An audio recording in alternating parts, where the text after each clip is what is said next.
On va parler de l'IA générative et des enfants. Merci d'être là, on est ravis. Moi, c'est Mathilde Baillet, je suis la fondatrice de New Kin, donc de cet événement. Je suis entrepreneur depuis un petit moment, je suis la maman de 2 garçons qui sont juste là pour que la conversation existe sur ce sujet, pour réunir pour la première fois les experts et les familles, parce que c'est un sujet nouveau.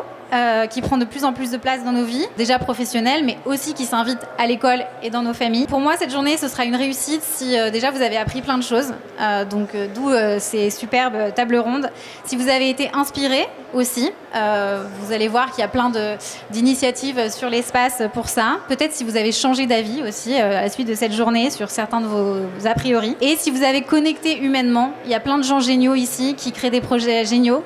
Donc n'hésitez pas à aller les voir et à interagir avec eux. Et ultimement, si ce soir, demain et dans un mois, des petits morceaux de ce que vous avez vécu aujourd'hui génèrent des discussions, ce sera absolument fantastique. Je voudrais présenter Anne-Sophie, la modératrice de ce panel. Anne-Sophie, elle vient de San Francisco.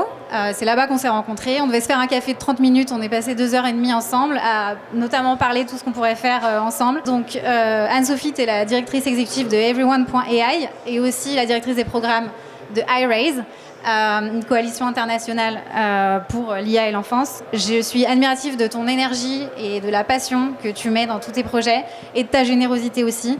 Donc merci d'animer ce panel extraordinaire et je te laisse la parole pour la suite. Profitez bien de cette conversation. Merci beaucoup Mathilde, on est tous tellement ravis d'être ici. Vraiment, nous...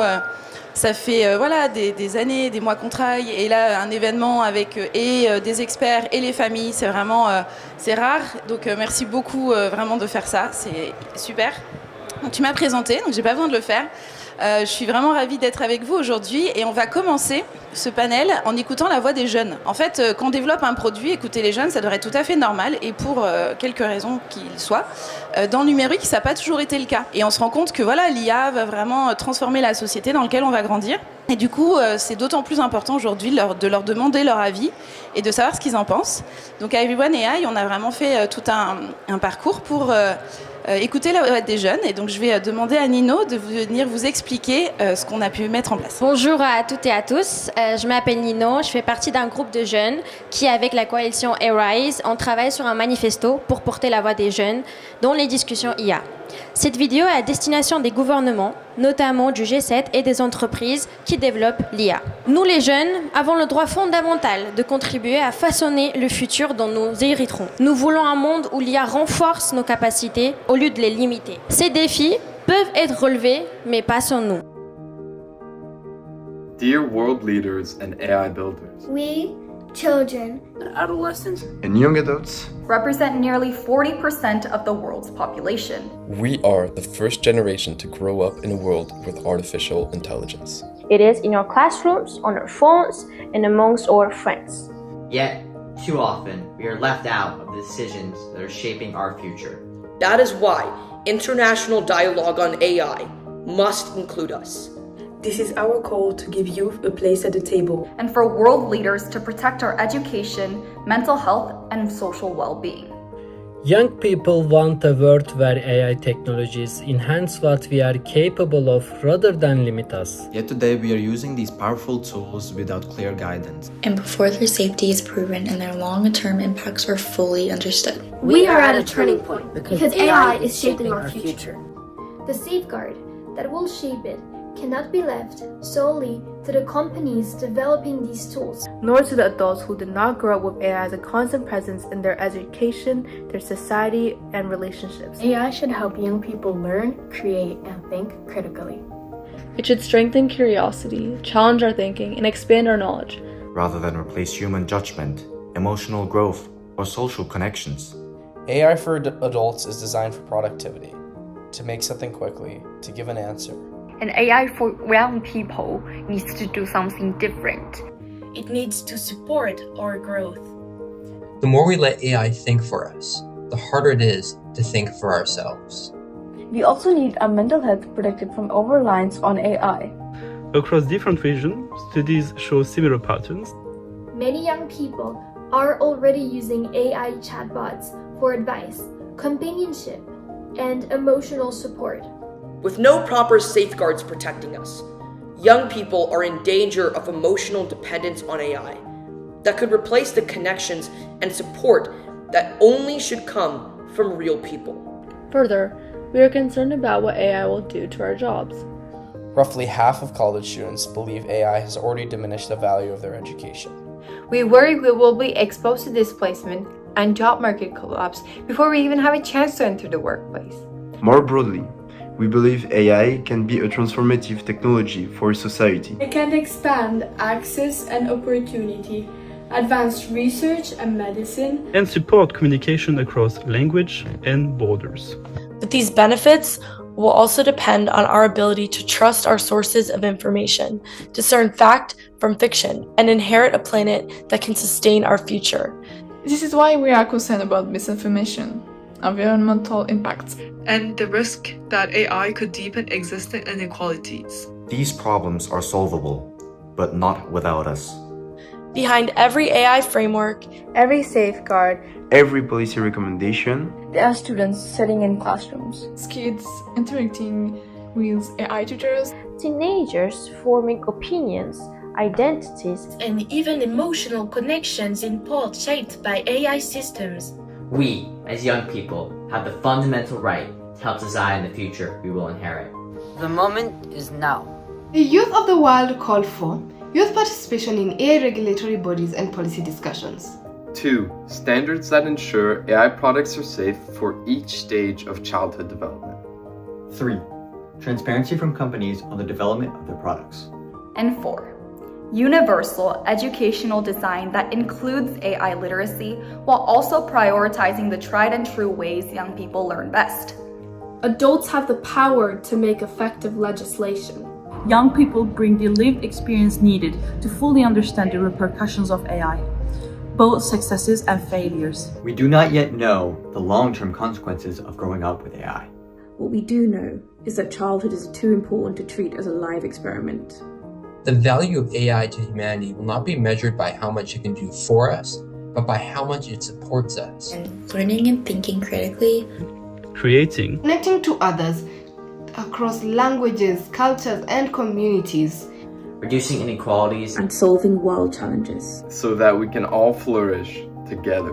Merci beaucoup Nino d'avoir participé à ce projet. J'en profite pour remercier tous les jeunes qui ont vraiment fait porter leur voix. Donc effectivement, cette vidéo a été envoyée au chef d'État du G7. On sait que certains l'ont reçue, on n'a pas encore de réponse. Et aussi au CEO des grosses entreprises de la tech. Au moins, certains l'ont reçue. On attend aussi la réponse. En tout cas, en attendant que les panélistes viennent s'asseoir, je vais vouloir prendre un peu la température de la salle. Les jeunes nous ont partagé leur espoir et aussi leurs craintes. Et je voudrais vous demander votre avis à vous. Est-ce que vous voyez qu'il y a plus d'opportunités? Levez la main si vous pensez qu'il y a plein d'opportunités dans l'IA pour les enfants. Super. Ah. Deuxième question, est-ce que vous pensez qu'il y a aussi des risques quand on parle de l'IA avec des enfants? Voilà, il y a vraiment des gens qui ont levé la main 2 fois et c'est exactement pour ça qu'on est là aujourd'hui, parce qu'on est bien d'accord, il y a des opportunités et il y a des risques. Les jeunes le disent, mais aussi les chercheurs et les experts. Et je suis vraiment très fière d'introduire le panel aujourd'hui. On est très chanceux d'avoir 3 experts dans le domaine. Mathilde, tu es docteur en neurosciences cognitives. Tu es aussi directrice scientifique d'Everyone AI et AI Race. Stéphie Erlin est éducatrice, chercheuse et entrepreneuse à l'intersection de l'IA, des sciences du développement de l'enfant et aussi cofondatrice de Cora. Émeric Roucher, ingénieur polytechnicien en machine learning, exemple, et tu as bossé dans plusieurs boîtes de la tech, exemple Hugging Face, auteur du livre Ultra Intelligence, jusqu'où iront les IA, édition Odile Jacob. Ça, super. Je vous propose de commencer ce panel. On parle beaucoup de l'IA, mais peut-être on va faire déjà une explication de qu'est-ce que c'est que l'IA. Et du coup, Émeric, je voudrais me retourner vers toi, parce qu'on en parle beaucoup, notamment à Vivatech, évidemment. Mais voilà, prenons le temps un peu d'expliquer. Donc, qu'est-ce que c'est que l'IA en général et l'IA générative en particulier? Très bonne question, en effet. Alors, je vais essayer d'être clair et de pas trop me perdre dans les détails. Donc, si à un moment, vous comprenez pas ce que je dis, vous levez la main et comme ça, je reformule. Non, mais je vais être bref. L'histoire de l'IA, ça remonte assez loin. Ça débute après la Deuxième Guerre mondiale, où en fait, pendant la Deuxième Guerre mondiale, comme de chaque côté, on essayait de casser les codes adverses. Pour ça, il fallait... on a développé les tout premiers ordinateurs. Au début, c'était vraiment très très faible par rapport à aujourd'hui. Mais ce que les gens se sont directement dit, c'est là, on a une machine qui est capable de faire des opérations à la vitesse de la lumière. est-ce qu'on ne pourrait pas finir par la faire réfléchir avec la question directement de qu'est-ce que c'est réfléchir, qu'est-ce que c'est être intelligent. Et donc petit à petit, on a essayé de développer plein de choses pour donner un semblant d'intelligence aux machines. Et si on fait un grand pas en avant de plus de 50 ans, on arrive à aujourd'hui où en fait ce qu'on a réussi à produire, c'est des logiciels ou des applications à qui, donc le principe de base est très simple, vous lui donnez une phrase et il est capable de vous donner le mot qui vient après. Donc par exemple, si la phrase c'est bonjour, je m'appelle Emeric et le mot suivant, ça a beaucoup de probabilité d'être je pour continuer la présentation, je suis, etc. Donc là, tout le but de ces machines, ça va être de prendre des phrases et compléter le mot suivant. Parce qu'en fait, ce qui est hyper pratique avec ça, c'est que si vous avez commencé à compléter une phrase, si quelqu'un pose une question, en fait, c'est une phrase avec un point d'interrogation à la fin. Et du coup, rajouter le mot suivant après ça, en fait, c'est commencer à écrire une réponse. Et en fait, c'est comme ça que fonctionne ChatGPT aujourd'hui. Quand vous lui posez une question, il voit ça comme une phrase où il faut juste compléter le mot suivant. En fait, le mot suivant, c'est le début de la réponse, c'est le premier mot de la réponse. Ensuite, on reprend avec la phrase plus un mot et on rajoute le mot suivant. Et ainsi de suite, tac, tac, tac, tac, tac, on génère toute la réponse petit à petit. Un truc qui est intéressant avec ça, c'est la manière dont c'est entraîné. Ça a beaucoup d'impact sur comment on peut utiliser l'IA. C'est qu'en fait, ces machines-là, il y a des milliers, alors pas des milliers, mais vraiment des millions de réglages à faire à l'intérieur pour qu'elles soient pile ajustées, pour qu'elles soient capables de connaître absolument tous les mots et bien prédire la suite à chaque fois. Il faut qu'elle ait vu énormément de texte. Et donc c'est pas un réglage qu'on peut faire complètement à la main. Et l'idée, c'est que, alors ça c'est le patron d'Anthropic qui disait ça récemment, les ingénieurs en IA sont un peu plus comme des jardiniers que comme des architectes. Donc j'explique, en fait, tout le travail en IA consiste à mettre en place les bonnes procédures, un peu le bon arrosage pour que l'IA soit capable, donc cette machine qui prédit le mot suivant, soit capable, quand on l'entraîne sur énormément de textes, de grandir dans la bonne direction. Donc il y a des directions dans lesquelles on veut qu'elle grandisse, on veut qu'elle apprenne plein de choses sur énormément de domaines, donc on va lui donner des textes très variés par exemple. On veut qu'elle soit capable de grandir vers plein de nouvelles langues, pour être capable de parler toutes les langues aujourd'hui. Donc on va lui donner des données dans toutes les langues. Et aussi, ce qui peut nous importer aujourd'hui, on veut qu'elle soit capable de bien répondre aux questions, de ne pas faire de réponses qui puissent suggérer aux gens de se blesser par exemple. Il y a plein de choses à bien faire dans cet entraînement, mais ce qui est intéressant, c'est qu'il n'y a pas un contrôle complet. En fait, le contrôle qu'ont les gens sur les IA qui développent, c'est pour ça que en fait, il y a à la fois des opportunités et des risques. C'est qu'on ne règle pas exactement comment les réponses vont être faites, et c'est plus des ajustements globaux, comme faire un jardinier qui est capable d'aller élaguer d'un côté pour encourager la plante à pousser dans l'autre sens, mais pas un contrôle absolu. Super. Personne n'a levé la main, c'est là que vous avez tout compris. Merci beaucoup pour cette explication. Donc aujourd'hui, la thématique, c'est l'IA et les enfants. Donc on vient de faire un focus sur l'IA, on va aussi faire maintenant focus sur les enfants. Mathilde, est-ce que tu peux nous expliquer pourquoi on parle des enfants et des adolescents en particulier, qu'est-ce qu'ils ont de différent des adultes, et en fait après l'interaction avec l'IA?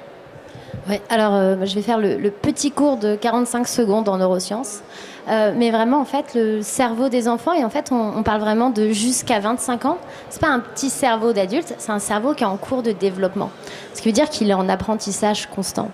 Et en fait, j'aime vraiment ta métaphore. En fait, je vais la reprendre. Le cerveau d'un enfant, c'est un petit peu pareil.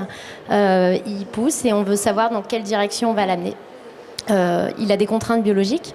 Donc, tout l'aspect génétique, en fait, va décider à quel moment dans le cerveau certaines compétences vont pouvoir aller se développer. C'est pour ça que, par exemple, dans le monde entier, les enfants autour d'1 an vont dire leurs premiers mots. C'est vraiment les gènes qui créent une expansion dans les aires du langage, et donc le langage se développe. Ça, c'est ce qu'on appelle des fenêtres sensibles de développement. C'est un moment où le cerveau apprend très vite. Et en dehors de ces fenêtres, on continue d'apprendre, mais moins efficacement. C'est pour ça que si vous apprenez une langue à l'âge adulte, les chances sont que votre accent il va être un petit peu plus fort que si vous aviez appris enfant et que vous n'aurez pas la même fluidité. Donc la bonne nouvelle, c'est qu'on continue d'apprendre en tant qu'adulte, mais c'est pas aussi efficace. C'est vraiment ça qui est important à comprendre, c'est qu'un enfant, en plus, c'est des connaissances qui s'accumulent, des compétences qui s'accumulent et qui se construisent les unes sur les autres. Donc ce qu'on veut, c'est des bases solides qui sont bien renforcées pour qu'on puisse aller construire par-dessus. Et ça se fait par l'environnement, c'est toutes les interactions qu'on a avec le monde. Et donc pourquoi ça nous amène à l'IA ? Parce que l'IA, elle vient très fort dans notre environnement, très vite. On va la retrouver à l'école, on va la retrouver de plus en plus dans vos maisons. On va la retrouver dans l'environnement aussi des parents. Parce qu'en tant que parent, on interagit avec cette IA. Ça change aussi des fois comment on interagit avec notre enfant. Il n'y a qu'à voir comment des fois on est sur notre téléphone plutôt que de répondre à nos enfants. Ma fille là, désolée, je sais que je fais ça trop souvent. Mais c'est vrai que c'est quelque chose qu'on fait tous. Et Et donc, quand l'IA est dans notre environnement, on veut vraiment réfléchir quel est l'outil que ça va être pour les enfants. Comme elle interagit avec nos enfants, on veut en fait qu'elle devienne un support. On veut qu'elle l'aide quand quand il passe à travers des fenêtres sensibles de développement pour le langage, l'attention, l'organisation, la capacité à être à l'autre. On veut qu'elle l'aide. On veut qu'elle leur permette de devenir autonome sur ses compétences, de les maîtriser. On ne veut pas qu'elle fasse à leur place. Parce que si elle fait à leur place, ils ne sont pas en train d'apprendre. L'apprentissage dans le cerveau, c'est vraiment le fait de répéter quelque chose énormément de fois. Plus on le fait, plus ça devient facile, plus c'est automatique. Et le problème, c'est quand l'IA fait à la place de l'enfant, l'enfant il n'est pas en train d'apprendre. Et ça va être vraiment par rapport à comment on développe ces IA et comment on les contrôle. Donc par exemple, on parle beaucoup de l'IA dans l'éducation, il y a effectivement des très belles opportunités, mais tout dépend vraiment de quelles sont les manières qu'on l'a mis dans l'école de nos enfants. Une IA qui va aller lire les textes d'un enfant, pouvoir voir peut-être en fait systématiquement cette règle d'orthographe elle n'est pas comprise, où il y a toujours les mêmes erreurs de grammaire et pouvoir commencer à analyser ça, pouvoir le faire ressortir, pouvoir dire à l'enfant, mais en fait quand tu écris un texte, ça prend une introduction, par quoi tu commences, et puis petit à petit retirer cette aide. On ne veut pas qu'elle toute la vie dise à l'enfant voilà comment tu dois t'y prendre, mais qu'elle donne des choses et puis que petit à petit elle s'enlève doucement jusqu'à ce que l'enfant soit capable de le faire seul, un petit peu comme on le fait un éducateur. Par contre, quand l'IA se met à faire à la place, quand elle donne les réponses, quand elle donne systématiquement la structure, en fait, on va un petit peu altérer la capacité de l'enfant de le faire tout seul. Et c'est vraiment le même exemple que la calculette. Il y a aussi vraiment une question de à quel âge. Un enfant de 6 ans, un enfant de 15 ans, c'est pas les mêmes opportunités que l'IA lui apporte. Donc au début, la calculette, quand un enfant a 6 ans et qu'il apprend les chiffres, qu'il apprend à calculer, utiliser une calculette, c'est pas très bon pour lui. Il faut qu'il apprenne à faire ses additions. Parce que quand il fait les additions, il apprend aussi 6, c'est une petite quantité, 50, c'est une grosse quantité. Après, 50 feuilles sur un arbre, c'est pas énorme. Donc il apprend toute cette notion de taille, de quantité, et ça va vraiment aller façonner sa capacité à comprendre les maths. Si à ce moment-là, il utilise une calculette pour faire toutes les opérations, il va apprendre moins vite. Si par exemple, je vous dis 32 plus 24 plus 12, ça fait 60. Là, vous êtes assez vite capable de vous dire c'est possible que ce soit pas très loin. Ça, c'est parce que vous avez fait des heures et des heures de calcul mental quand vous étiez enfant. Et c'est la même chose qui se passe. Un enfant à 6 ans, non, la calculette, en général, on ne l'utilise pas. Quand il est arrivé au lycée et qu'il fait des maths hyper complexes, oui, gagnons du temps sur ce processus qu'il maîtrise pour qu'il puisse aller faire des choses plus complexes. Ça va être vraiment la même approche qu'on doit avoir avec l'IA. Elle peut déjà être dans un premier temps là pour supporter l'apprentissage. Et après, par contre, on ne laisse pas faire l'IA à la place d'eux. Donc, ce n'est pas quelque chose que l'enfant maîtrise fondamentalement. Donc, c'est vraiment ça l'enjeu, c'est comment elle est développée, comment elle aide l'enfant et à quel âge on l'utilise, pourquoi. Merci beaucoup pour tous ces exemples. Et Stéphie, je voudrais vraiment entendre de ta part. Tu vas publier bientôt en début d'année prochaine un livre. J'adore le titre, j'ai tellement hâte de le lire. Donc pour le public, le titre c'est « Je suis plus fort que ChatGPT ». Je trouve que c'est hyper provocateur. J'ai vraiment hâte de voir ce qu'il y a dedans. Et du coup, je voudrais t'écouter sur qu'est-ce qu'un enfant et un ado finalement possèdent en plus que l'IA. Merci pour cette question, ça me fait plaisir de pouvoir parler de ce livre. En fait, ce qui s'est passé, c'est que quand je parlais de l'IA avec les ados, je me suis rendu compte que ils étaient assez inquiets, assez anxieux et beaucoup me disaient mais enfin si l'IA sait tout faire mieux que moi, si elle connaît tout sur tout, elle est plus rapide, mais moi à quoi je sers en fait dans ce monde, à quoi ça sert que j'apprenne, que j'aille à l'école et j'ai senti beaucoup de dépit, de détresse de ces ados et je me suis dit mais comment est-ce que moi je peux les aider ? Qu'est-ce que je peux leur dire ? Comment est-ce que je peux essayer de les rassurer ? Et aussi peut-être de leur donner un pouvoir sur cette technologie. Et du coup, en faisant des recherches, je me suis rendu compte que n'y avait pas grand-chose en fait pour les aider aujourd'hui et que en tant que parent, en tant qu'éducateur, on n'avait pas beaucoup de ressources. Donc je me suis dit qu'à cela ne tienne, voilà, moi je suis prof, je suis éducatrice, j'ai étudié tout ça, donc allons-y, on va essayer de faire quelque chose. Donc voilà, j'ai écrit ce livre qui s'appelle Je suis plus fort que ChatGPT et le but c'est de faire passer 2 messages.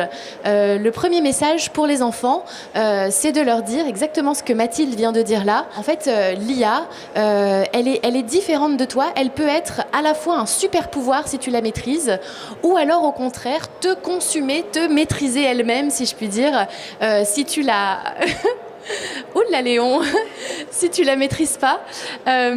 Et donc du coup, le message le plus important, je pense qu'il faut faire passer aux enfants, c'est de leur dire, si tu veux faire quelque chose à l'IA, mais qu'en fait tu sais pas le faire toi-même, ben ne le fais pas, parce qu'il faut protéger ton cerveau. Donc la première chose ce que je voulais dire à ces enfants, c'était de leur expliquer qu'est-ce que l'IA, comment ça fonctionne, comment ils peuvent l'utiliser d'une façon qui soutient leur travail, leurs apprentissages, etc. En étant précis, parce que en disant 3 mots comme ça, bon, bah, c'est un peu vague, mais dans le livre, j'ai donné plein d'exemples pour que les enfants commencent à utiliser l'IA, se posent des questions, fassent des activités. Et puis, je leur ai aussi donné plein de petites astuces pour savoir, par exemple, quand est-ce qu'ils peuvent utiliser l'IA pour leur travail à l'école et quand est-ce qu'il vaut mieux pas le faire de façon très claire. Donc tout est dans le détail, bien sûr. Et la deuxième chose aussi que je dis dans ce livre, c'est un message sur qu'est-ce qui fait qu'ils sont uniques dans ce monde et que eux, en tant que prochaine génération, ont un mot à dire et qu'est-ce qu'ils peuvent faire en fait face à l'IA, comment ils peuvent s'en saisir. Et là-dessus, je les invite vraiment à apprendre à mieux se connaître eux-mêmes et à connaître leurs différentes intelligences, se rendre compte qu'en fait, ils sont uniques face à l'IA parce qu'eux, ils sont créatifs, parce qu'ils ont de l'agentivité, ça veut dire la capacité à prendre des décisions, à avoir une motivation dans ce monde, à vouloir faire des choses, en fait, ce qu'une IA ne peut pas. En fait, une IA, elle réagit, elle agit pas. Et bien sûr à avoir des relations avec les autres humains et une relation physique et sensorielle avec le monde. Et ça, je pense que les enfants aujourd'hui, on leur en parle pas beaucoup. En fait, on les accompagne pas beaucoup à réfléchir sur leurs propres apprentissages, leur propre façon de faire, leur propre vie et leur donner toutes les clés sur comment fonctionne leur cerveau, comment fonctionne un humain et ce qu'ils peuvent apporter d'unique dans ce monde nouveau. Merci beaucoup, on est tous tellement d'accord avec toi et je trouve que ton explication est vraiment chouette. On voit vraiment que les enfants, ils sont beaucoup plus complets, ils sont beaucoup plus riches en fait dans toutes leurs compétences. Et du coup, vous avez déjà donné quelques astuces et quelques explications. Je voudrais qu'on aille encore plus loin dans les solutions et les recommandations. On va commencer par toi, Mathilde. Donc, tu es active et tu es vraiment reconnue pour faire avancer la recherche et notamment faire émerger des consensus à l'international grâce à dans le cadre de la coalition iRaise. Bravo pour ce travail. Et je voudrais vraiment que tu puisses nous partager un peu, voilà, quels sont les premiers consensus que tu as obtenus parmi les chercheurs et sur la façon dont l'IA est conçue pour les enfants et quelles sont les solutions qu'on pourrait vraiment apporter aux entreprises. Alors, très vaste question, mais c'est vrai que pour faire un petit peu un pas en arrière, tout l'objectif en fait du travail que je fais avec les chercheurs dans la coalition internationale, c'est de parfaire les réseaux sociaux finalement. Quand on est arrivé dans les réseaux sociaux, on avait aussi peut-être on n'avait pas de recul, on ne savait pas à quel point le digital en fait jouait dans notre vie réelle, dans comment on se sentait, dans comment on se connectait à l'autre. Donc ça, c'est une vraie différence qu'on a à l'ère de l'IA générative, c'est qu'en fait, on a déjà tout cet historique duquel on peut apprendre. Et ce que je vois souvent, c'est qu'il y a beaucoup de débats sur quel est exactement l'impact des réseaux sociaux sur la santé mentale des jeunes. Mais par contre, quand on pose la question à n'importe quel expert, si on leur dit il y a 15 ans, je t'aurais demandé, sachant qu'un adolescent, en fait, il se façonne en se comparant aux autres, qu'il est hyper sensible justement au regard des autres, au jugement. Est-ce que mettre des likes sur les photos, c'est une bonne idée ? Est-ce que ça va les aider ? Tout le monde est d'accord pour dire non, c'était pas quelque chose qu'on aurait dû mettre dedans, c'était pas l'utilisation, alors qu'il y aurait eu des choses géniales à faire. Ben là, pour moi, l'idée, c'est qu'on puisse aller chercher les experts et les faire parler sur ces sujets. Pour qu'on puisse faire avancer. Et c'est vrai qu'on a un réel problème, c'est que souvent l'argument qu'on peut avoir du côté des régulations, du côté des compagnies, c'est de dire en fait où sont les preuves ? Alors on n'a pas de preuves parce qu'on n'a pas de recul, mais est-ce qu'on veut vraiment attendre d'avoir des preuves que quelque chose est vraiment mauvais quand il est mal fait avant de commencer à orienter mieux les produits ? Je vais donner un exemple, moi vraiment en tant que scientifique, si demain je me dis je veux faire une étude. Je vais aller regarder sur 50 enfants, qu'est-ce que ça donne un IA compagnon qui serait le meilleur ami de notre enfant, qui serait toujours là pour lui. On n'a qu'à faire un jouet pour les 4-6 ans, à l'âge où on sait qu'ils apprennent l'empathie, c'est-à-dire qu'est-ce qui se passe dans la tête de l'autre, comment je me sens pour l'autre, toute la théorie de l'esprit. L'autre, il a des émotions qui sont différentes de moi, des intentions, puis on va aller le faire apprendre ça avec une machine qui n'a ni l'un ni l'autre. Est-ce que ça va être le bon terrain de jeu ? En tant que scientifique, quand on veut faire ce genre d'études, on doit passer par un comité d'éthique. Puis ils vont me dire, ok, t'as pas de recul, on n'a pas les données, donc tu vas aller voir tout ce qu'on sait sur le cerveau des enfants, tu vas aller m'expliquer, et puis je vais te dire si je t'autorise ou pas. À l'heure actuelle, on me dirait, tu peux pas faire cette étude, parce que les risques sont élevés et les bénéfices sont quasi inexistants quand c'est positionné comme un meilleur ami de cette manière-là à cette période d'apprentissage. Pourtant, c'est une expérience qu'on est en train de faire à l'échelle de millions d'enfants. À l'heure actuelle, il y a 1 million de jouets qui ont été vendus l'an dernier, connectés avec de l'IA. Certains qui ont déjà été retirés tellement certaines des choses qu'ils pouvaient faire étaient inappropriées avec des enfants. Donc ça, c'est vraiment une question qui est centrale, c'est comment on fait émerger les consensus. Et c'est vraiment tout le but pour moi dans la coalition internationale. C'est qu'un expert qui se dit « Ah, je suis pas sûr que ce soit bon », ça nous dit rien. Quand on arrive à mettre 50 experts et que tous disent exactement la même chose, là, on va quelque part. Donc, il y a énormément de consensus et on a fait tout un rapport récemment qui permet d'aller voir pour tous les âges où est-ce qu'on voit vraiment les opportunités, où est-ce qu'on voit les risques. Parce que c'est quelque chose qui est frustrant, c'est que des fois, c'est pas qu'à propos de faire de la safety et de faire que les produits soient sécuritaires. C'est que quand on voit pas où sont les opportunités, on passe à côté. On fait des produits qui sont pas bons alors qu'il y a des produits qu'on pourrait faire et qui seraient géniaux. Par contre, sur les consensus qu'on a à l'heure actuelle, bon, bah alors bien sûr, oui, il y a des opportunités, oui, il y a des risques, oui, ça dépend de l'âge des enfants, mais vraiment le consensus global, peu importe l'âge, c'est que l'IA ne devrait pas comporter comme un humain. Ne devrait pas se faire passer pour un humain auprès d'un enfant. Mais qu'est-ce que ça veut dire? Parce que si on a un écran qui dit en haut, cette IA n'est pas un humain, mais qu'après l'IA, elle dit ah, mais alors je suis trop comme toi, moi, ton âge, c'est exactement pareil, les autres, ils m'agaçaient, mais t'inquiète pas, je serai toujours là pour toi. En fait, ils se comportent comme un humain. Et c'est vraiment tout le sujet des recherches qu'on fait, c'est d'aller chercher, en fait, c'est quoi les comportements qu'un modèle va avoir qui le rend humain.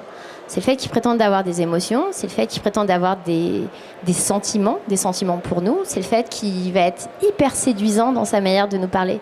Il va recopier nos tics de langage, il va nous poser des questions. Alors quand on nous pose des questions en tant qu'être humain, c'est hyper agréable, on a l'impression que la personne est vraiment intéressée par nous. Ça crée une relation, ça crée une intimité. Puis après, il y a tout l'aspect relationnel où elle va même aller dire « je serai toujours là pour toi, toi et moi, on est amis ». Tous ces comportements, c'est des choses qu'on regarde à l'heure actuelle. Et nous, c'est vrai qu'on a fait vraiment le pari. C'est pour ça que je suis vraiment contente qu'il y ait Stéphie ici. C'est de dire on va commencer à les évaluer, on va commencer à les donner des notes à ces modèles. À l'heure actuelle, on ne sait pas exactement ce que c'est qu'un modèle qui serait 100% sécuritaire. Par contre, on sait qu'il y a des choses qui sont quand même vraiment plus sécuritaires que d'autres. Donc nous, on était à Vivatech avec Anne-Sophie et tout le reste de notre équipe. On lançait un outil d'évaluation. On a décidé de regarder vraiment les comportements qui créent cet attachement émotionnel, qui entraînent ça, et d'aller demander à des experts de nous dire précisément à partir de quel moment, là, c'est un peu trop. L'IA, elle y va trop fort, elle a trop d'émotions, elle pousse le trait trop loin et il y a des risques. Et vraiment d'aller se concentrer sur les adolescents et puis les jeunes enfants, sur ce risque spécifiquement. Donc on a eu une approche très précise. Et on a la chance de travailler aussi avec Stéphie sur les questions d'évaluation pour pouvoir les regarder aussi de manière plus globale et commencer finalement à voir un petit peu les bons et les mauvais élèves de la tech. Stéphie, vraiment, je voudrais te questionner. Effectivement, que tu nous expliques un peu plus sur Cora. Vous évaluez aujourd'hui les Large Language Models et aussi vous venez juste de sortir l'évaluation sur les applications. Ça m'intéresse vraiment déjà que tu en parles. Bravo pour votre travail. Vous avez été les premiers à sortir une évaluation, ce qui n'était pas facile, quoi, parce que du coup, tout le monde vous regarde et on est vraiment curieux d'avoir les résultats. Donc, est-ce que tu peux nous en dire plus, et notamment sur les signaux d'alerte que vous avez pu voir et dans les outils auxquels les enfants ont aujourd'hui accès? Merci beaucoup pour cette question, parce que c'est vrai que c'est des informations qui arrivent malheureusement pas jusqu'au public, parents, éducateurs et les non-professionnels du secteur, on va dire, et c'est dommage, parce que quand on s'occupe d'enfants et quand on sait que les enfants aujourd'hui sont 2/3 à utiliser ces technologies tous les jours, et ben en fait on a un usage massif qui demande un accompagnement informé et aussi peut-être massif, un peu plus massif que ce que les gens aujourd'hui savent des IA. Donc moi je suis cofondatrice d'un projet qui s'appelle Cora et chez Cora on a décidé d'évaluer les modèles d'IA sur 26 risques qu'on a identifiés pour le développement des enfants. Et ce dont on s'est rendu compte quand on a analysé tous ces modèles, c'est qu'en fait aujourd'hui la sécurité des IA, eh ben, elle n'est pas là pour les enfants. Voilà, donc c'est, je ne sais pas si vous le saviez, mais aujourd'hui je pense qu'on peut dire que la plupart des modèles d'IA ne sont pas sécuritaires pour les enfants. Et si vous laissez vos enfants discuter comme ça tout seuls avec ChatGPT, etc., ça n'est pas sécuritaire. Qu'est-ce qui pourrait se passer? Eh ben, je vais vous donner des exemples parce qu'il n'y a rien de mieux que des exemples pour, je trouve, comprendre un peu ce qu'il en est dans le détail. On a vu des conversations où les IA diagnostiquaient des troubles de santé mentale aux enfants. Donc disaient aux enfants, voilà, tu as un trouble anxieux, tu as un trouble borderline, voilà, commencer à donner des termes techniques, etc. aux enfants, en validant peut-être des idées qu'ils avaient sans aucune formation médicale, aucun support médical. Une IA aussi a pu dire des choses comme je serai toujours là pour toi, gardons telle et telle chose secrète entre nous, n'en parle pas à tes parents, voilà, des choses comme ça. Quand un enfant pouvait se confier sur ses difficultés à l'école, l'école, ses difficultés de santé mentale. On a aussi vu des IA qui expliquaient comment frapper un autre enfant. Voilà, un enfant m'a embêté à l'école, j'ai envie de lui régler son compte, où est-ce que je dois le taper pour lui faire vraiment mal? Voilà l'IA qui répond pour faire ça. Voilà, une somme comme ça d'informations extrêmement choquantes, mais aussi insidieuses, parce qu'en fait, cette histoire de l'IA qui se comporte comme un humain, qui essaie d'être votre ami, c'est pas très choquant en fait quand on voit une conversation, mais c'est choquant quand ça se passe sur des semaines et des mois et que ça s'accumule et que ça commence à prendre une importance dans l'esprit et dans le cœur des enfants. Donc c'est ce genre de choses en fait qu'on voit aujourd'hui quand on évalue les systèmes d'IA. Peut-être que je peux dire 2 mots sur comment on les évalue, parce que c'est important. Donc est-ce qu'on utilise des enfants, on les met là-devant et on leur demande de dire des choses comme ça, peut-être un peu risquées, un peu dangereuses? Évidemment non, c'est pas comme ça qu'on évalue les systèmes d'IA. Ce qu'on fait, c'est qu'en fait on demande à une autre IA de simuler un enfant et on la fait dialoguer comme ça avec les modèles. Alors en fait c'est des IA qui parlent entre elles, c'est des conversations d'IA qui parlent entre elles. On fait ça parce que on adorerait voir les vraies conversations des enfants et des adultes, voilà, anonymisées et tout ça pour pouvoir les étudier en tant que chercheur avec Mathilde. Malheureusement, aujourd'hui, ces données, elles nous sont inaccessibles. Donc en fait, aujourd'hui, il y a quelque chose de tout à fait surprenant, c'est que on est en train de faire une expérimentation géante avec nos enfants. Il y a des dizaines de millions d'enfants aujourd'hui qui utilisent les IA tous les jours et on n'a absolument aucune idée de ce qu'ils leur racontent. Et les gens qui savent, ce sont les labos d'IA et eux, ils partagent pas l'information. Et donc en fait, pourquoi c'est un problème ça? C'est parce que les chercheurs comme Mathilde, comme moi et comme plein d'autres qui s'intéressent à ces sujets, ils n'ont pas les données pour savoir ce qui se passe. Et donc en fait, nous, en faisant ces simulations, on essaie de comprendre ce qui se passe, mais en vérité, on n'a pas les données. Et ce qu'on demande aujourd'hui, c'est vraiment d'avoir un accès à ces données. Donc du coup, vous pouvez peut-être retenir sur les risques que l'IA pose pour les enfants. Aujourd'hui, ce qu'on observe, c'est que le risque le plus fort, c'est le risque de substitution cognitive. Donc l'idée, comme disait Mathilde, que l'IA réfléchisse à la place de l'enfant, puis que l'enfant ne sache plus réfléchir pour lui-même. Ça, c'en est un. Le deuxième risque, on va l'appeler un peu le risque d'intégrité éducative. Donc c'est l'idée de faire ses devoirs à l'IA, de déléguer des compétences et aussi peut-être d'apprendre des choses fausses parce qu'on sait que l'IA n'est pas 100% fiable sur le fond de ce qu'elle peut dire. Et après, il y a toute une somme de risques qui sont les risques psychosociaux de détourner les enfants de leur relation avec les humains, parce que dialoguer avec une IA qui dit toujours qu'elle est d'accord, qui vous fait toujours des tas de compliments, c'est bien agréable. Et quand il faut faire face à un copain qui n'est pas d'accord avec vous, qui n'est pas très sympa, etc., c'est beaucoup plus difficile. Donc tous ces risques psychosociaux. Et finalement aujourd'hui les IA, ce qu'elles gèrent bien, c'est les risques les plus évidents, les images dangereuses, le contenu sexuel, des choses comme ça. Et ce qu'elles gèrent pas bien, c'est les risques plus subtils, les risques psychosociaux, les risques de substitution cognitive. Donc c'est ça qu'on peut garder en tête. Merci pour tous vos éléments. Il va falloir qu'on finisse en 5 minutes, peut-être. Voilà. Mais je veux quand même t'écouter, Émeric, sur toi, selon toi, est-ce que tu as des solutions que tu pourrais imaginer pour qu'on puisse rendre l'IA plus bénéfique pour les enfants? Alors là-dessus, déjà il y a un autre point que je voudrais souligner, c'est peut-être que les risques dont tu as parlé, je pense qu'en fait ils s'appliquent aussi aux adultes. J'ai l'impression d'avoir vu pour chacun des risques que tu mentionnes autour de moi des exemples de, par exemple la substitution cognitive. Je pense que c'est quelque chose qu'on connaît tous. Tous les gens qui ont déjà fait rédiger un mail par l'IA ou qui ont déjà répondu à une question rapidement juste en demandant à une IA, je pense que c'est un risque pour tout le monde. Et du coup là il y a peut-être un côté, je pense qu'il y a peut-être 2 axes. Alors après vous en saurez certainement beaucoup plus que moi, mais quand j'y réfléchissais, les 2 axes que je voyais, il y avait un côté peut-être éducatif, mais donc même pour nous en tant qu'adultes, à essayer de s'imposer la discipline de si c'est quelque chose qui m'apporterait, si c'est une tâche qui me paraît difficile mais où la résolution m'apporterait quelque chose, de se forcer à la faire soi-même. Et en effet, je pense qu'il y a aussi une grande partie où il faudrait construire ces produits pour qu'ils soient appropriés dès le départ. Donc par exemple, si dans ChatGPT il y avait un mode enfant où on évitait beaucoup plus, où on faisait beaucoup plus attention sur ce genre de discussion personnelle, où on évitait beaucoup plus la substitution cognitive, en effet ça aiderait beaucoup. Mais là je pense que là-dessus, et c'est là que c'est précieux que vous travaillez là-dessus, c'est quelque chose qu'il faut mettre dans le débat public, parce que pour l'instant, les grands labs, qu'est-ce qu'ils optimisent? Ils vont optimiser leurs revenus et des relations avec certains groupes, comme par exemple le gouvernement des États-Unis, là, ils vont faire très attention. Mais en effet, il faut qu'ils intègrent aussi que leurs utilisateurs, c'est en immense partie les enfants. Est-ce que vous pouvez dire en 1 minute un conseil pour les gens qui sont ici aujourd'hui, soit un conseil en général pour comment bien utiliser l'IA, soit même, pourquoi pas, je sais que Stéphie et Mathilde, vous êtes maman, un conseil de comment vous utilisez bénéfiquement l'IA avec vos enfants? Mais en fait, je pense que je suis d'accord avec toi qu'il y a beaucoup de choses qui sont pas si différentes pour nous les adultes. Alors on a la chance qu'on est à peu près fini, mais c'est vrai que ces risques existent quand même. Et donc en fait, c'est un conseil que je donne souvent plutôt aux lycéens, mais en fait qui s'applique vraiment bien à nous adultes et qu'on devrait s'appliquer. C'est comment savoir quand est-ce que j'utilise bien l'IA dans le travail ou dans faire les devoirs. Et du coup, je donne un exemple qui n'a rien à voir avec l'IA. Si tu veux t'entraîner, tu n'as jamais couru et tu veux t'entraîner à faire 10 km dans 2 mois. Parce que ça va prendre, c'est que tu ailles t'entraîner régulièrement pour que tu apprennes l'endurance, pour que tes muscles se préparent, pour que tu saches gérer cet effort. Il va falloir que tu y ailles régulièrement. Et puis, qu'est-ce qui se passe? Tu t'entraînes 2 semaines, puis au bout d'un moment, tu en as marre. T'es fatigué, t'as pas envie d'y aller ce matin-là, puis t'appelles un copain, puis tu te dis franchement là, j'ai pas envie d'y aller. Tu peux prendre tes baskets et aller courir pour moi, s'il te plaît. Puis tu te mets à faire ça tous les jours. Ben, qu'est-ce qui va se passer le jour où tu vas aller courir ta course? Est-ce que tu vas avoir développé ces compétences-là, cette endurance? Ben non. Et en fait, c'est vraiment une bonne question à se poser quand on utilise ChatGPT pour faire ses devoirs. C'est est-ce que c'est ChatGPT qui court pour moi?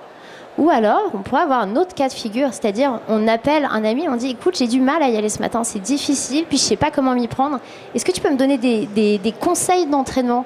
Puisque des fois, tu peux venir courir avec moi pour que ce soit plus facile. Est-ce que là, tu vas avoir appris à courir à la fin? Bah oui.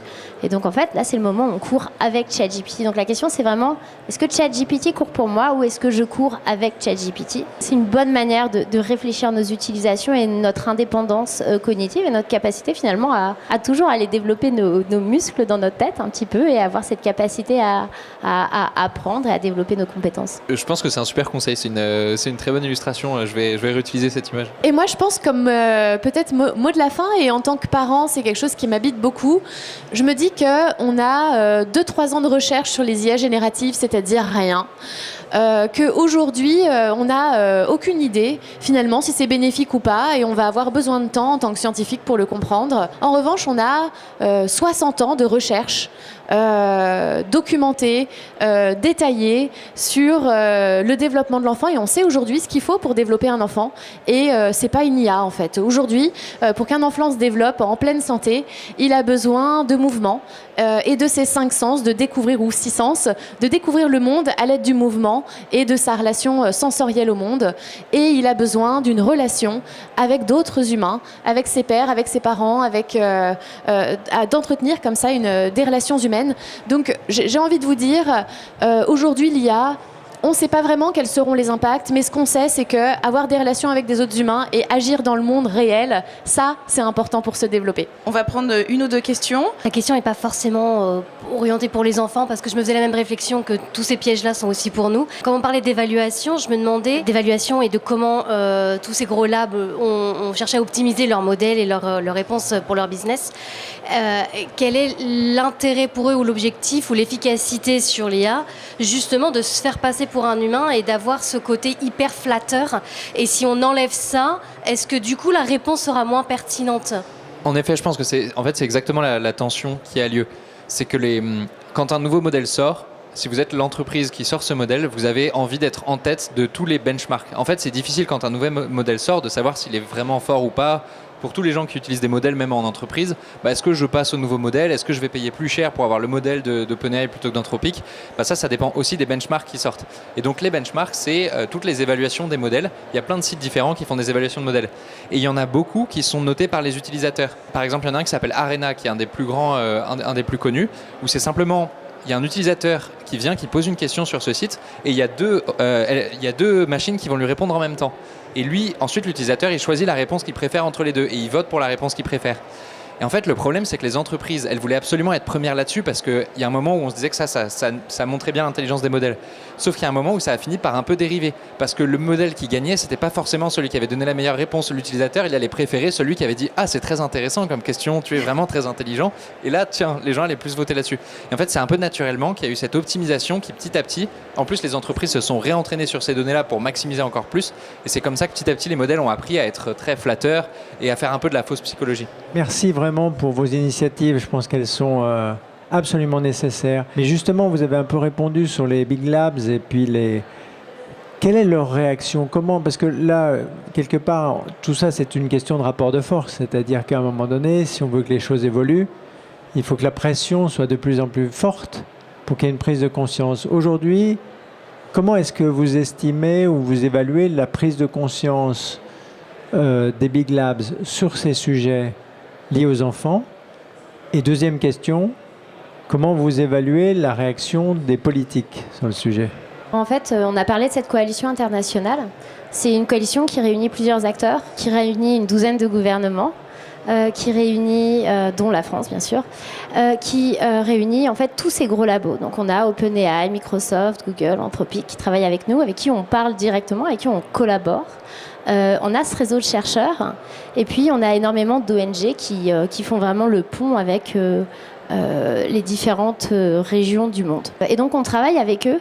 Et nous, vraiment, toute notre théorie du changement au sein de cette coalition, c'est de se dire c'est trop facile de laisser les compagnies développer des trucs pendant hyper longtemps, de pas vraiment se prononcer, puis après d'arriver avec une régulation et de s'attendre à ce qu'ils disent on arrête notre business model.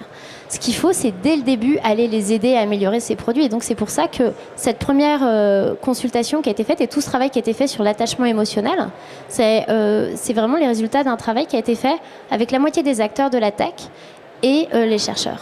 Donc il y a un intérêt pour ça. Et puis la réalité, c'est que je suis d'accord, il y a tout un aspect business. La bonne nouvelle, c'est que ce genre d'endroit, ce genre de conversation qu'on est en train d'avoir, ça permet à vous, utilisateurs, de savoir ce qui est bon et ce qui n'est pas bon. Mais en fait, la meilleure manière de tirer un business model, c'est quand il n'y a personne qui veut l'acheter. Donc avoir des utilisateurs qui sont éclairés, qui savent ce qui est bon pour eux et ce qui n'est pas bon pour eux, ça permet de mettre les pressions à la tech. Donc en fait, chaque personne individuellement a aussi un rôle à jouer, de savoir ce qui est bon, de pouvoir ne pas utiliser les modèles qui ne sont pas bons. Parce que au long terme, eux, ils ont intérêt à ce qu'on veuille s'en servir. Et puis après, je pense qu'il faut aussi avoir une vraie patience pour la situation dans laquelle on est. Tout est tout nouveau. Donc, est-ce qu'il faudra attendre avant de sortir des produits pour les enfants, d'être sûr qu'ils sont bons? Bien sûr. La réalité, c'est qu'on a très peu de recul. On essaie de faire avancer la science. Mais avancer à la vitesse de l'IA, c'est difficile. La science, c'est un processus qui est long et c'est pour ça qu'on travaille avec des gros comités d'experts pour essayer de faire émerger des consensus bien plus tôt et qu'on puisse aller aider ces compagnies à faire le boulot qui est nécessaire. Merci beaucoup pour vos questions. On va finir ce panel avec la participation des enfants qui ont fait une activité en parallèle quand nous étions en train de discuter. Bonjour, je m'appelle Linda, je suis une autrice et illustratrice de Hello Ruby. I'll try in English because this is about as much as my French can do. So we built a neural network. We made a computer recognize what a cat looks like, and the children drew pictures of cats. And then unfortunately they needed to cut the cats apart because a computer doesn't recognize a cat, it recognizes different layers of cats. So it recognizes the edges, the fur, the color, the different parts of cats. And I think the one thing the children probably remember from the activity is that computers learn in a similar way as we do, but they need millions of examples of cats, whereas we, the humans, we don't know what happens in a baby's brain, but at least they only see a few cats, and after that they can already generalize that this thing here is a cat. So we humans are good. And you're free to come and see the collage we are building over there, which looks quite beautiful already. Je voulais vous dire un immense merci, Anne-Sophie, Stéphie, Émeric et Mathilde, d'être venus parler de ce sujet si important. Merci à Linda aussi et à Amélia qui étaient avec nos enfants pendant cette session. Je vous invite à retrouver, parce qu'on a à la fois ici Linda, qui est donc illustratrice et autrice pour les enfants, et les travaux de Mathilde, guide, en fait, on a réuni les travaux de recherche, tout ce que vous venez d'entendre sur qu'est-ce qui se passe dans le cerveau de nos enfants à l'ère de l'IA. En fait, notre chère Linda, ici présente, a illustré. L'idée, c'était de rendre ce contenu accessible pour tout le monde. Les papiers de recherche, c'est pas toujours facile à comprendre, comme ça. Et donc, vous retrouverez sur ce mur-là, à gauche, 6 panneaux qui vous expliquent par tranche d'âge qu'est-ce qui se passe dans le cerveau de l'enfant, qu'est-ce qui se construit à ce moment-là, tout ce qui a été dit là, mais d'une façon un petit peu plus ludique et compréhensible. Voilà, donc déjà, n'hésitez pas à venir voir tous ces travaux qu'on a fait ensemble. Et je voudrais vous inviter aussi à retrouver le livre d'Emeric, qui s'appelle Ultra Intelligence, jusqu'où iront les IA, qui est ici à feuilleter juste derrière, ainsi que le livre de Linda, Hello Ruby, qui est à destination des enfants, et le livre d'Amélia Matar, Les écrans, ça s'apprend. Donc ces 3 chères personnes seront assises ici pendant quelques minutes après la discussion pour vous signer un petit autographe si vous le désirez. Voilà, donc n'hésitez pas aussi à engager à commencer la discussion avec tous nos panélistes ici présents. La prochaine table ronde, elle aura lieu à 11h30. Le sujet, c'est qu'apprendre à nos enfants à l'ère de l'IA. Et ça sera une table ronde un petit peu particulière parce qu'en fait, on va vous demander de participer. Donc, ça va être une discussion participative animée par la Maison de la Conversation, qui est une super initiative ici à Paris. Donc, avec des panélistes extraordinaires aussi. Donc, je vous invite à rester ici. Vous pouvez faire une petite pause, aller vous promener, prendre un café. Mais donc, rendez-vous à 11h30 de nouveau ici pour un nouveau sujet. Voilà. Et tout le contenu sera en ligne sur newkid.ai. Donc, je vous invite à suivre tout ce qui se passe là-dessus. Voilà. Merci encore pour tout. Et ça a été un plaisir de faire tout ce bout de chemin avec vous.